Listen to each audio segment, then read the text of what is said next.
1275 বঙ্গাব্দের 23শে আষাঢ় রবিবার আমার বিয়ের দিন। পুকুর পাড়ের ছোট্ট চৌহদ্দি থেকে হঠাৎ করে 7 সমুদ্রের ঢেউয়ের মাঝে এসে পড়লে যেমনটা হয়, ঠাকুর বাড়ির বউ হয়ে আসার পর অনেকটা তেমনই দশা হয়েছিল। বিশাল বাড়িতে মন খুলে দুটো কথা বলার জন্য হাঁসফাঁস করতে যে নতুন বউঠান, অবশেষে একজন বন্ধু পেল, রবি। আমার বই পড়তে ইচ্ছে করে না। ইচ্ছে করলেই হলো, সংসার করতে হবে না? আমি পড়ে শোনাবো আমার সব বই, আমার সব কিছু। কেন গো আপন মনে ভ্রমিতেছ বনে বনে? কটা কবিতা লেখা হলো? যা লিখলাম তার থেকে বোধহয় না লিখলাম বেশি। কিন্তু এই শব্দগুলোকে ধরতে পারছি না, কে যেন বারবার আড়াল করে দাঁড়াচ্ছে। কে গো? সিঁড়ির সামনে বাচ্চাকে নিয়ে শুয়ে ঘুমিয়ে পড়লে।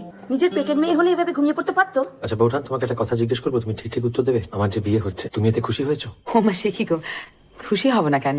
ভালো মেয়ে, দেখো একদিন গুটি পোকা ঠিক প্রজাপতি হয়ে পাখা মেলবে। আমার শরীরের মধ্যে একটি ক্ষুদ্র বীজ বাড়িয়া উঠিতেছে। তোমার একান্ত সরোজিনী। নতুন বউঠান